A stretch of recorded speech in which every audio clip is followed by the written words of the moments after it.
6차시 몇십 몇으로 나누어 볼까요? 첫 번째입니다. 소모표는 계산 결과를 어림할 수 있다. 계산 원리를 이해하고 계산할 수 있다입니다. 이해시키는 것이 역시 어려운 거죠. 이해한 후에 계산할 수 있다. 수업의 흐름은 필요성을 알고 구하는 방법을 생각하기. 그래서 도입 장면을 이용해서 이건 도대체 어떤 상황일까라고 해서 나눗셈 상황임을 알고 어떻게 구하지라고 한번 이제 도입하는 것입니다. 두 번째는 직접 조작 활동이나 그림을 통해서 몇 개인지 다양한 사고로 알아보기. 두 번째는 계산 원리를 정리하고 알아보기. 그 다음에 세 번째는 익히기의 수업의 흐름을 이제 가지고 있습니다. 첫 번째 생각을 여는 활동의 의도는 문제 상황을 역시 나눗셈으로 나타내겠죠. 그리고 몫을 어림하게 한다라고 해서 이제 포함제라고 하는 상황을 이제 만들어 학생들이 이해해야 합니다. 74 나누기 11을 70 나누기 10으로 생각하여 몫을 어림하게 한다. 잠정 몫으로 계산하고 몫을 1만큼 작게 해야 하는 상황을 이해하게 한다라고 해서 여기서 잠정 몫이라는 말이 나왔습니다. 그러니까 몫을 정하는데 잠정 몫을 찍는 거예요. 찍지 않으려면 곱하기 1부터 계속해서 이제 해야 되는데 대충 여기서부터라고 해서 찍는 잠정 몫이라는 단어가 나옵니다. 그리고 선생님이나 학생들이나 학부모님들이나 다 조금 오해하고 있을 수 있습니다. 왜냐하면 여기서의 나눗셈의 몫은 몫을 조절하는 과정이 중요한 거지 한 번에 몫을 내가 맞췄어 이게 중요한 게 아니거든요. 그래서 곱셈을 이용해서 몫을 잠정 몫을 정하고 그 잠정 몫이 좀 잘못됐으면 하나 크게 하거나 하나 작게 하거나 이런 식으로 조절하는 그 사고 과정을 배우는 것이 가장 핵심이라는 거 말씀을 드려봅니다. 첫 번째 같은 경우는 추론하고 어떤 거를 추론하고 그다음에 그걸 가지고 자신의 언어로 말하는 의사소통 기회가 주어져야 됩니다. 첫 번째는 모두 몇 개인지 구하는 식을 써보세요 라고 하는 것이 있고요. 그 다음에 몫을 어떻게 정하면 좋을지 이야기해 보세요 라고 합니다. 이 말주머니가 굉장히 중요한데요. 이 말주머니는 모두 다 어느 차식 거라고 생각하시면 되냐면 지금부터 나눗셈을 하는 모든 플레이 버튼의 역할을 하는 것은 몇십 나누기 몇십입니다. 앞에서 하는 기본 차식, 5차식이라고 생각하시면 됩니다. 그래서 몫을 7로 한 이유는 학생들이 이런 잠정 몫을 정했기 때문에 이렇게 나눗셈을 어림했기 때문에 이렇게 나오는 것입니다. 그래서 이전의 교육과정에서 학생들이 교과서에서 항상 어려워했던 게 도대체 어떻게 이것이 나왔는지 어림을 어떻게 했는지 그 사고가 명시적으로 드러나 있지 않아서 무슨 사고를 하고 있는지를 모르거든요. 그래서 이제 말주머니로 이거를 조금 더 이제 직관적으로 명시적으로 표현해 보았습니다. 그 다음에 이제 계산해 보시오. 이렇게 보니까 하나가 넘치는군. 좀 뺄 수 없구나 라고 해서 하나를 이제 줄이는 과정을 사고 과정을 통해서 하나를 줄여서 답을 하고 검산을 하고 이제 답을 말하겠죠. 그래서 이 자체가 문항 자체가 저희는 이제 진술 자체가 수업의 팁이긴 하지만 그래도 중간중간 전발문 사이사이를 교사가 좀 메꿔줘야 될 좀 문구들이나 이런 힌트들이 있어요. 그래서 제가 안내해드리고 싶은 수업의 팁은 몫을 어림하지 않으려고 하거나 왜 어림해요? 답을 아는데 이런 친구들이 있습니다.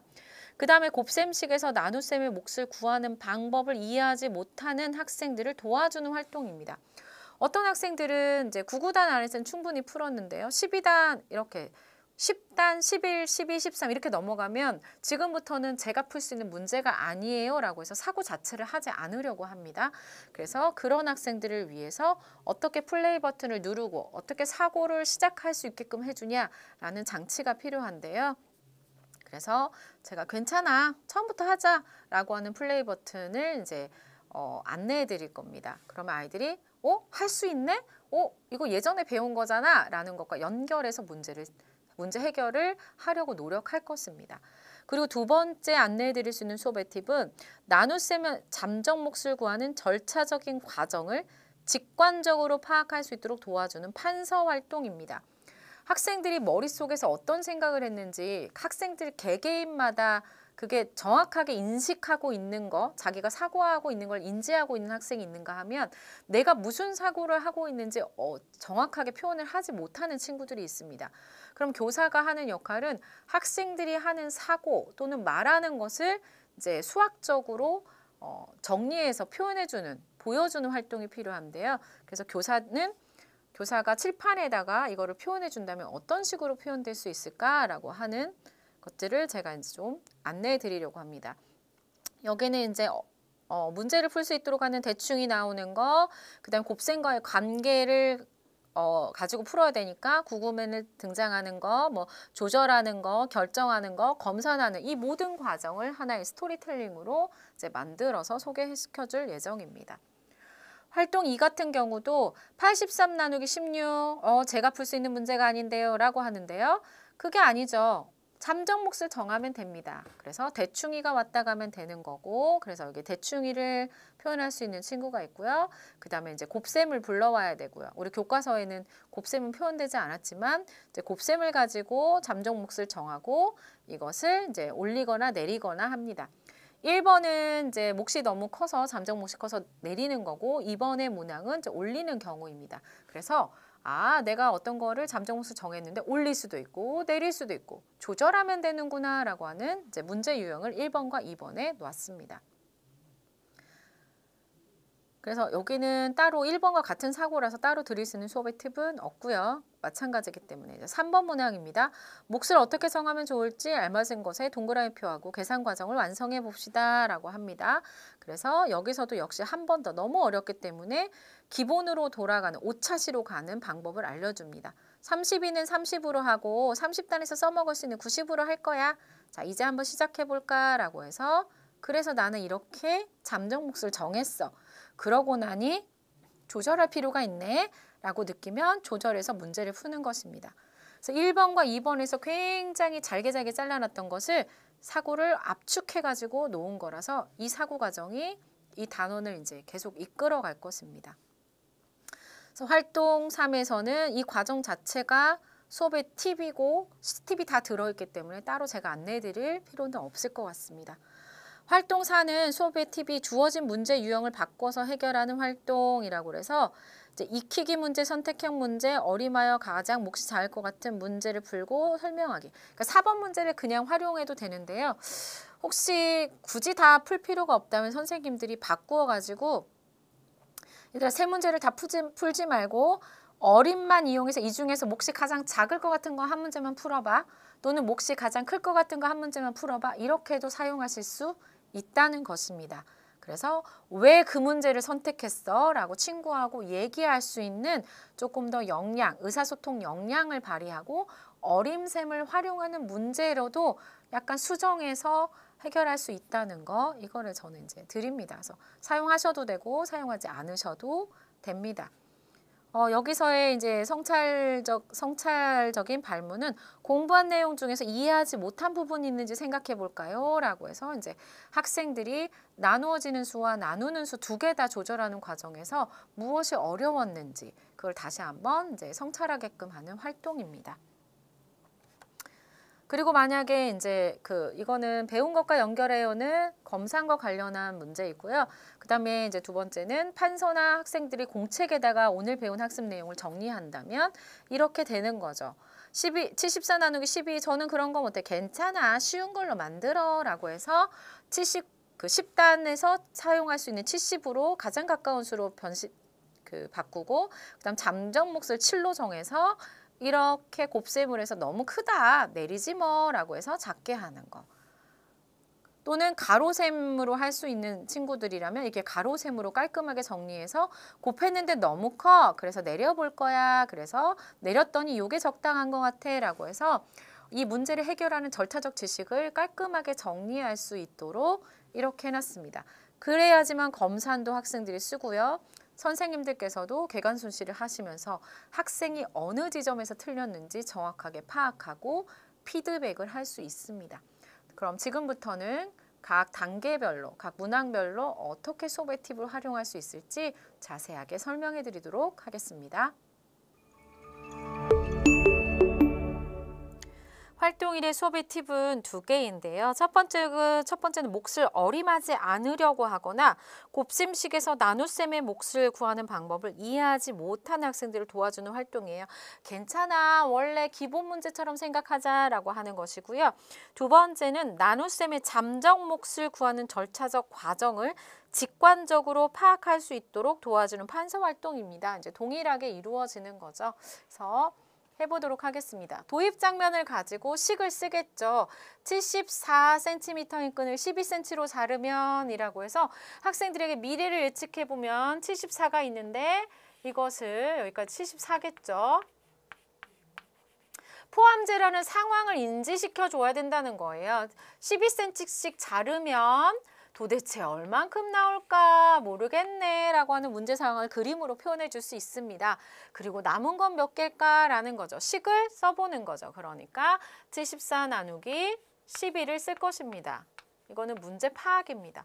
그럼 몫을 어떻게 정하면 좋을까라고 해서 12단을 외울래? 12가 몇 개 있을까라고 12단을 외울 필요는 없잖아요. 그래서 누구만 부르면 되냐면 우린 대충이 기본으로 돌아갈 거야. 이 구구단을 활용할 수 있도록 돌아갈 거야. 그러면 여기는 몇십 단이 아니야. 그래서 어떡하지? 몇십 단을 활용할 수 있게 하려면 여기를 이렇게 없애버리면 없는 것처럼 하면 돼. 나는 10단을 이용할 거야. 대충. 그래서 여기서 내가 대충 편안하게 만들어줄게. 10단을 이용해. 10단에 가면 74 이런 거 없어. 두두두두두 10단에 가면 아마 70 이런 건 있을 거야 라는 거죠. 그러면 대충 7. 자, 그래서 대충이는 7이라고 하고 가버렸어요. 그러면 고마워. 7로 한번 해볼게. 자, 12 곱하기 7은 알려준 거니까 내가 직접 해봐야죠. 7이 14. 17은 7, 84. 너무 큰데? 이거 어떡할까? 괜찮아. 하나 덜 만들어졌을 거야. 내가 대충 이렇게 보니까 일곱 덩어리가 있는 줄 알았더니 아니네. 잘못 봤네. 그럼 하나 덜 있나? 그래서 12 곱하기 6. 그래서 6이 12, 17은 72. 6개구나. 6개. 그래서 72 하고 2. 이런 뭐죠? 6토막이 만들어지고 2cm가 남는 거예요. 그래서 이렇게 표시하면 됩니다. 이렇게 하면 되는구나 라고 해서 어림을 하고 나면 어림하고 그 잠정 몫이라고 하는 걸 가지고 조절하면 되지 뭐 하나 내려서 조절하면 되지 라고 이렇게 해주셔도 되고요. 선생님들께서는 자 이렇게 써도 되고 또는 어떻게 써도 돼요. 12 곱하기 7 그래서 7, 24, 84 너무 높아 괜찮아 한번 내려볼까 라고 해서 저 같은 경우는 곱셈할 때 시간이 많이 걸리기 때문에 곱셈식을 쓴 다음에는 전자계산, 계산기를 이용하도록 합니다. 그래서 해보면 72, 6개 통과하고 6을 쓰고 이렇게 하게 합니다. 그래서 학급에 이 계산하는 과정에서 시간이 많이 걸린다면 식을 쓴 자는 누구나 계산기를 사용할 수 있다라고 해서 잠정 몫을 구하고 조절하는 것이 목표이기 때문에 즉 단원계관에서 살펴본 곱셈을 잘할 수 있다가 목적이 아니에요. 혹시 이게 부족하다면 이 부분은 따로 남겨서 병행, 보충 지도를 하시면 된다는 것입니다. 그래서 세로셈으로 써도 되고요. 가로셈으로 이렇게 계산기를 이용해서 쓸 수 있습니다. 그러면 교사가 이렇게 하고 학생은 여기 같은 경우 어떻게 표시하죠? 여기에다가 반드시 이 말주머니가 있긴 하지만 대충이의 흔적이라서 여기서 70. 7로 했어. 그래서 계산했더니 84. 하나 내려볼 거야 라고 해서 이렇게 표시를 꼭 해주셔야 됩니다. 그래서 가장 중요한 활동입니다. 그래서 어떻게 쓸까? 여기는 12 곱하기 7을 한 거에서 84였잖아요. 여기는 12 곱하기 6을 한 거야 라고 해서 쓰도록 하면 됩니다. 그럼 12 곱하기 6은 72고요. 거기다가 2개를 더하면 74. 검산도 형식적이 아니라 직접 진짜 맞았는지 틀렸는지 확인하는 절차가 될 것입니다. 가장 중요한 건 이 몫을 어림하는 잠정 몫을 가지고 거기서부터 시작하는 거죠. 그런데 어림하지 않으려고 하는 친구들이 있습니다. 그럴 경우는 저는 합니다. 어떻게 갑자기 7이 나왔는지 그걸 해석할 수 없으니까 어림하기 싫은 친구는 다 써요. 자, 12 곱하기 1은 12, 12 곱하기 2는 24 다 쓰세요. 그렇지 않고서는 네가 어떻게 7로 어림했는지 모르니까 하고 요 대충이가 왔다간 잠정 몫을 어림하는 이 부분을 반드시 쓰도록 안내하는 것이 중요할 것 같습니다. 그리고 학습, 청취 기준 또는 학습 목표는 어떻게 어림했는지 확인하는 게 중요하지 답만 틱하고 다는 것이 중요하지 않기 때문에 학생들에게 여기서부터 반드시 이 부분을 수식으로 하고 이 잠정 몫을 어림하는 그 즐거움 또는 어림을 했을 때 훨씬 더 쉽게 문제를 해결할 수 있다는 걸 안내해 주시는 것이 가장 중요할 것 같습니다. 활동사회 소비 팁입니다. 주어진 문제를 유창하게 풀 수 있도록 하는 것과 그 다음에 문제 유형을 좀 바꾸어서 굳이 내 문제를 다 풀 필요가 없이 그 어림하는 거, 이 문제를 기본으로 돌리는 그것에 좀 집중하게끔 할 수 있는 문제 유형을 좀 바꾸는 걸 설명을 해드릴게요. 만약에 학생들에게 그대로 풀게 할 거면 얘들아 무조건 대충이가 왔다간 증거대기라고 해서 이렇게 해가지고 자, 대충이가 왔다 갔어요. 47을 40으로 해도 되고요. 50으로 해도 되고요. 50에 더 가까우니까 50단에서 써먹을 수 있는 거 100이네요. 100. 그쵸? 또는 40단으로 써먹으려면 80으로 해도 됩니다. 아무 상관이 없습니다. 그래서 한 이 정도라고 해서 보통 애들은 50으로 못하고 40으로 할 것 같습니다. 세 자리라서 놀랄 것 같아요. 그래서 뒤에 끝 꼬다리 떼버려. 대충. 자, 구구면 40단으로 갈 거야. 나중에 내가 이용하려고 하면 40단에 있는 편안한 걸로 이용할 거야. 라고 해서 40단에 있는 거 80 정도. 자, 이 정도 될 거야. 그러면 고마워. 47 곱하기 2. 7이 14. 94. 오, 딱 맞네요. 그래서 요거 그대로 할 거야. 그래서 2 하고 94는 0 이렇게 하시면 됩니다. 자, 두 번째도 대충이 왔다간 근거만 하세요 라고 해서 선생님은 이렇게 해주면 나는 20단으로 할 거야. 구구면 20단에서 쓸 수 있는 거 가르쳐줘. 그럼 어디로 갔을까? 아유, 대충 80 가르쳐줬을 거야. 그래서 24 대충 4야. 알았어. 23 곱하기 4를 해볼 거야. 그래서 계산기로 활용하면 되죠. 32, 72 하나 높여볼까? 라고 하는데 높이면 너무 커질 것 같아. 그래서 여기서 멈출 거야. 그냥 그대로 할 거야. 라고 해서 그대로라고 해서 4, 72, 6 남아도 될까? 그럼 오케이. 그래서 나머지로 인해서 실수하지 않도록 합니다. 그 다음 세 번째 너만 대충 있니? 나도 바꿔서 한번 해볼 거다. 17, 86인데 자, 구구다. 여기서 이용할 거야. 쉬운 걸로 이용할 거니까 대충이가 대충 편안한 문제로 바꿔놓고 갈 거야. 자, 10단 해도 되고요. 20단 해도 돼요. 나는 20단으로 할 거야. 80. 그래서 대충 4. 알았어. 17 곱하기 4. 계산기로 해도 됩니다. 47에 28, 68. 한 번 더 올려볼 거야. 그래서 17 곱하기 5. 7호 35, 85. 그래서 5 결정. 그래서 85. 1. 남겨도 될까? 오케이. 해도 되고요. 만약에 선생님들 자체가 불안해 하시더라고요. 아니 선생님, 아이가 만약에 이걸 20으로 안 하고 정말 감각이 없어서 얘를 만약에 17,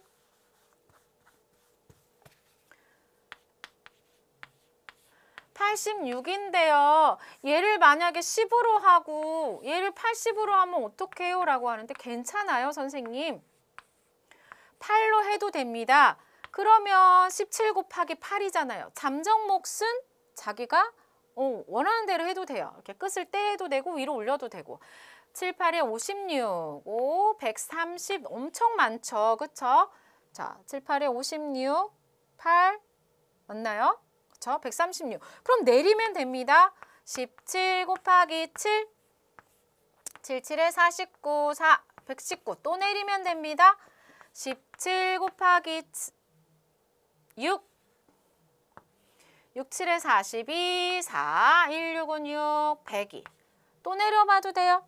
그래서 그런데 보통 학생들에게는 이렇게 17이 있다면 항상 이거 주셔도 돼요.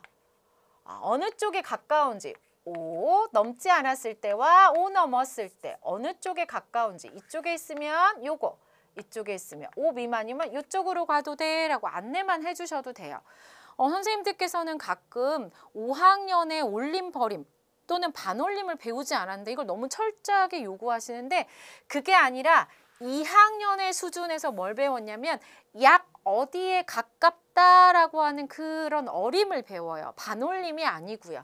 그랬을 때 학생들에게는 이왕이면 이렇게 한 번 정도 쭉 해본 다음에 야, 어떤 친구는 이렇게 했다는데 다음부터 7이 5가 넘으면 어느 쪽에 가까운 걸로 해보면 좋을까라고 해서 대충이도 완전 대충이는 아니고 조금 더 그래도 생각이 있는 대충이야 라고 해서 요걸 가지고 일부러 앞으로 일어날 이 나누는 수, 이 부분을 어림하는 걸 오히려 같이 즐길 수도 있습니다.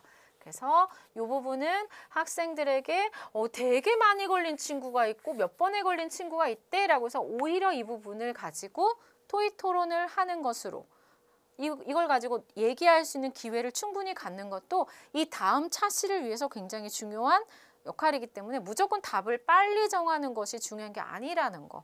그래서 문제가 생기면 언제든지 손을 들고 이때는 어떻게 하면 좋을까요? 선생님 해도 두 번이 넘어가면 아직도 안 됐어요 라고 불안에 떠는 아이들과 함께 이 부분도 이제 해결을 해보시면 좋을 것 같습니다.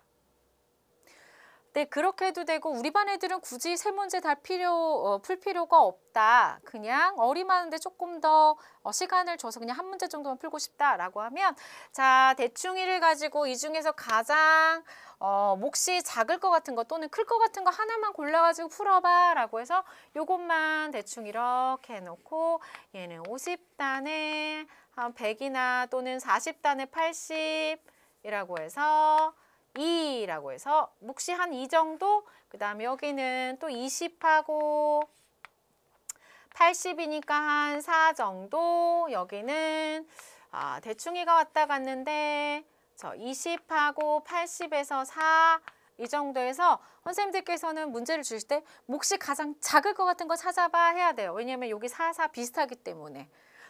그래서 문제를 내주신다면 얘들아 이거 어림해보고 대충이가 알려준 걸로 가장 몫이 작은 걸로 한번 해봐 라고 해서 이제 하고 왜 내가 이 문제를 풀었는지 이제 맞춰보는 거죠. 설명을 해볼 수 있고. 그래서 학생의 수준에 따라 세 문제를 다 풀지 않고 한 문제만 가지고 풀 수 있도록 해도 된다는 것입니다. 가장 핵심은 이 친구들이에요. 내가 문제를 풀 수 있게 이렇게 쉬운 기본으로 해줄게 라고 하는 것들이죠. 그래서 자, 나눗셈은 누가 풀어준다? 대충이가 왔다 가야지만 우리가 쉽게 풀 수 있다 라고 하는 이렇게 이미지를 심어주는 것이 중요할 것 같습니다.